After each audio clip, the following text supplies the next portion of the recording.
Okay, children.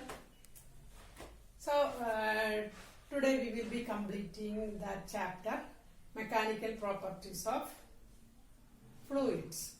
It's a very lengthy chapter. I think you are studying all the lessons very well. So, children, here today we are going to study a important formula which is known as ascent formula. For that you should know what is capillarity. What is capillarity? Last day I told you when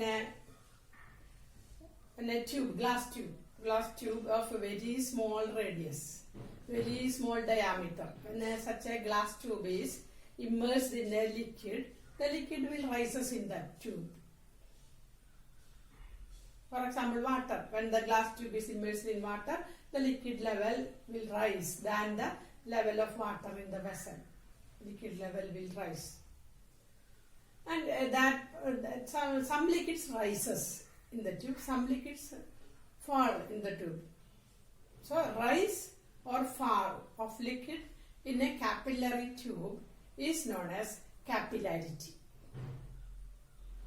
So here we are taking a vessel containing water or a glass trough containing water, and this is the capillary tube which is immersed in this liquid or water. So let us take the example of water. Okay. So capillary tube, you see, we can see the liquid is rising. How much, to what height the liquid rises, that we don't know, isn't it? So, let us see what is the phenomena behind that. Why the liquid rises in the capillary tube? Liquid rise, you know, it is against actually against gravity. Gravity, due to gravity, everything falls downwards towards the center of the earth. It is due to the same capillary rise, the liquid rises through the root to the leaf of the tree. Capillarity. It is due to capillary rise. And in that wick, W-I-C-K,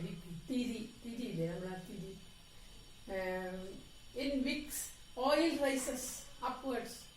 That is due to capillary rise. So here, when a glass tube is immersed in water, the water rises. And what is the reason behind that? Let us see that. So first we are taking this case.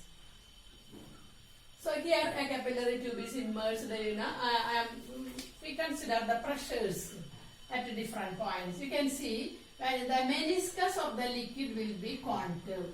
When a glass tube of very fine bore means radius, is immersed in water, the meniscus will be concave. Meniscus. This is the meniscus. That is concave. But if it is mercury, it will be convex. Meniscus. This is concave upwards. So here let us consider about the pressure. That means the pressure at the concave surface, and then this is the pressure at convex surface. Pressure at concave surface, pressure at convex surface. This is convex surface. So here you know it is the atmospheric pressure. Atmospheric is above this tube. We can see that here also we can see the atmosphere. Here also we can see the atmosphere. Atmosphere is there. So the pressure accepting here it is atmospheric pressure. Here also the pressure is atmospheric pressure. And here the pressure at A. This is the point A. Point A. This is the point A. And there the pressure is the atmospheric pressure. But you know the pressure just below the convex meniscus. That pressure is always less by an amount, 2s by r. Because we have already calculated there is an excess pressure inside the liquid drop. Inside the liquid drop there is an excess pressure. And that excess pressure we have calculated 2s by r. R is the radius, S is the surface tension of the liquid. So, always there is an excess pressure inside the that concave surface. Concave surface, there is an excess pressure than convex surface. So, So here also a concave surface is formed. So concave side pressure is the atmospheric pressure. So the pressure at the convex side will be lesser by an amount 2s by r. So concave side excess pressure is there by an amount 2s by r. So convex side the pressure will be less by an amount 2s by r. So here at pressure at B is P minus 2s by r. Pressure at A is the atmospheric pressure. And we know that at the same horizontal level, the pressure of liquid is same. That property we have studied. If you take any horizontal level, any B, D, E, all these are lying on the same horizontal level. At the same horizontal level, the pressures are equal. So, pressure at B, which is equal to pressure at D, which is equal to pressure at E, like that it should happen. But, you know, here we told that here the pressure is P minus 2s by r. But these 2 points, when you consider C and D, this is outside the tube, it is almost plain. Outside the tube, the liquid surface is plain. Just when it touches, that it takes the concave shape. So if the surface is plain, that means the pressures are equal. If this side pressure is more, then only it's concave. It becomes concave because of the pressure, more pressure. The surface becomes concave. So, but if that happens inside the tube, it happens. Concave meniscus is formed. But you know, outside this tube, this is plain surface. The pressure at C equal to pressure at D, that is the atmospheric pressure. Pressure at C equal to pressure at D, that is the atmospheric pressure. That is same as this pressure, pressure at A. So, pressure at C equal to pressure at D, because that surface is plain, not concave. Outside the tube, it is plain surface. So, pressure at C equal to pressure at D. What is pressure at C? Atmospheric pressure. Atmosphere is above it. So atmospheric pressure at C is atmospheric pressure. And we have taken point D just below that surface. So pressure at C, that is the atmospheric pressure. And pressure at D, that is also atmospheric pressure. Because they are 2 points just above and below the surface, plain surface. Just above and below the plain surface. The pressures are same. So this is atmospheric pressure. So pressure at A, pressure at C, they are the atmospheric pressure. And pressure at D also we have taken, it is atmospheric pressure just below and above the plain surface of the liquid, the pressures are equal. So what we can see here, when you take these 2 points D and B, when you take D and B, what you can see here? Here I told P minus 2s by r, but here I told it is P. Here the pressure is P, but here the pressure is P minus 2s by r. That means there is a less pressure here in this region. There is a pressure less by an amount 2s by r. What is S? Surface tension. R, radius of this sphere. Radius of this sphere. So there is here there is an excess pressure, that is P. But here at the same level, here it is P minus 2s by r. That will not happen in a liquid.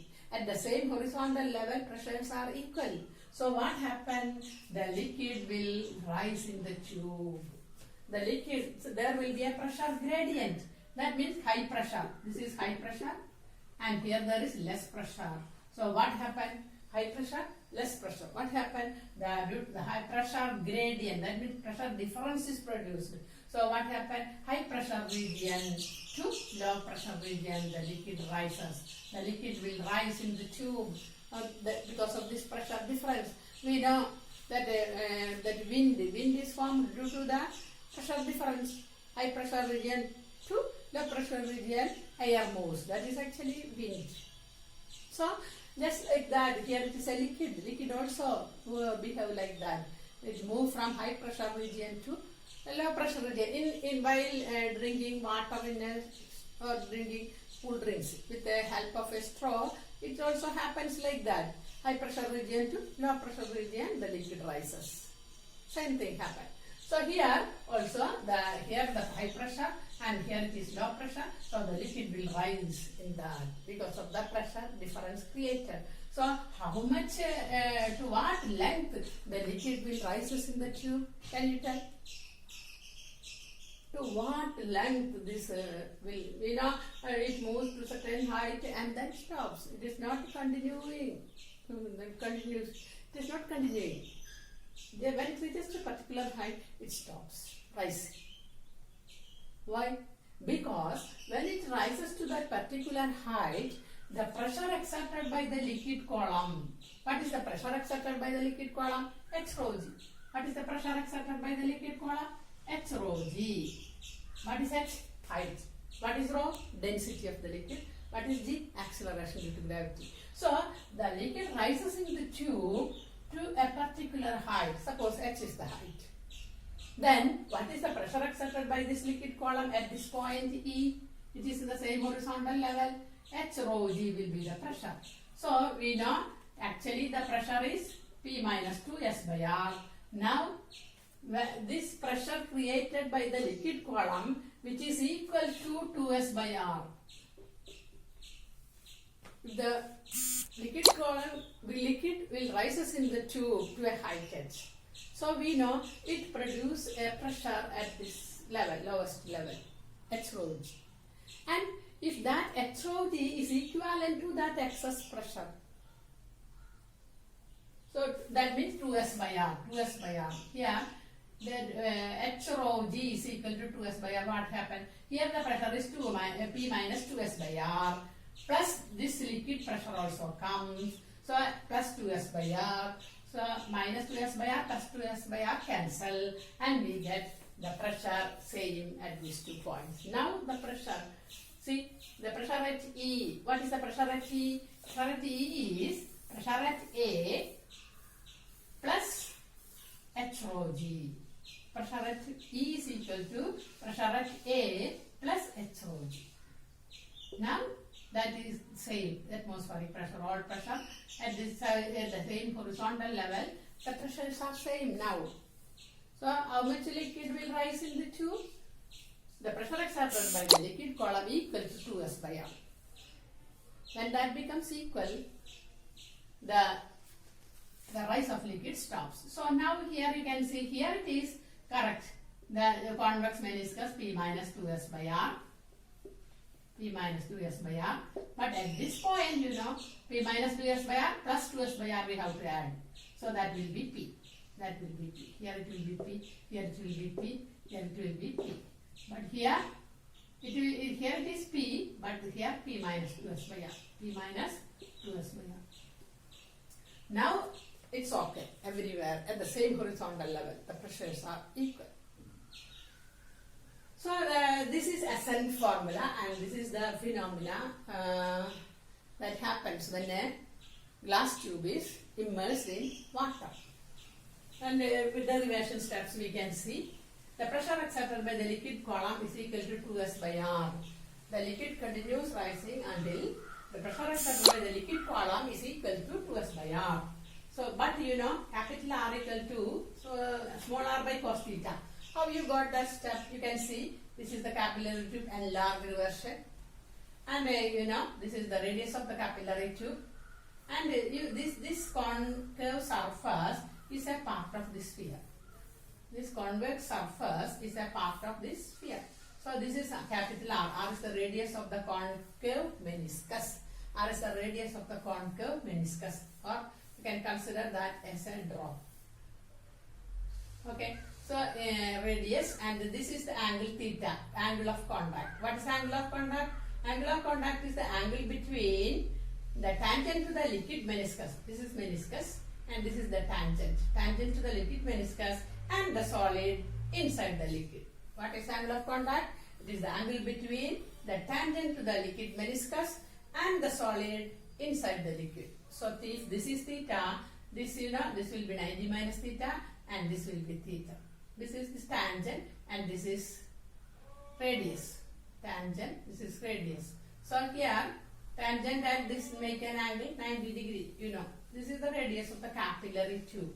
So if this is theta, this will be, these two you see 90 degree. So this will be 90 minus theta, and you know these two are 90 degree. So this will be theta. Understand? So if this is theta, this also will be theta. Yeah. And then cos theta equal to small r by hypotenuse, capital R. Capital R equal to small r by cos theta. That value you have to substitute here. Capital R equal to small r by cos theta. Substituting 2 in 1. Substituting 2 in 1, what we get? X rho g equal to 2s by small r by cos theta. By cos theta taken to numerator. 2s cos theta by small r. So we got x is equal to 2s cos theta by r rho g. This is the ascent formula. Up to how much height the liquid rise, that we can calculate using this formula. You know, the angle between pure water and glass, angle of contact is 0 degree, I told you. If pure water, that angle of contact is 0. Glass and water, air, if the medium surrounding is air, then angle of contact is 0. Or 80 degree you can take. If it is not pure, you can take 80 degree. So theta we know, S surface tension of the water we know, then R is the radius of the capillary tube. See, instead of a thin tube, if a wide capillary tube is immersed, will the liquid rises to the same level? No. So height is inversely proportional to radius. So if radius is very thin, liquid will rise maximum. That is inversely proportional. If a wider the tube, height, increase in height will be less. Ascent will be less. So that they are inversely proportional. Height and radius are inversely proportional. Okay. So we can calculate radius of the capillary tube. We can calculate density of water. We know 10 raised to 3 kilogram per meter cube.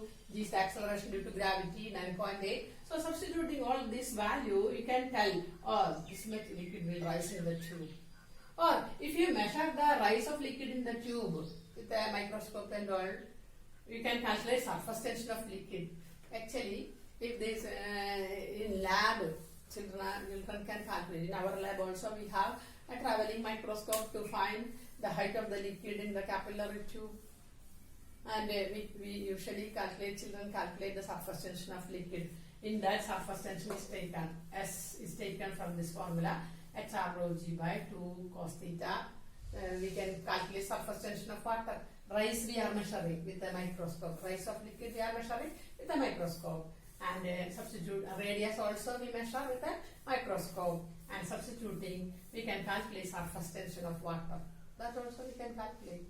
So according to ascent formula, we are calculating how much height the liquid will rise us in the capillary tube. That we can calculate knowing the values 2s cos theta by r rho g. H equal to 2s cos theta by r rho g.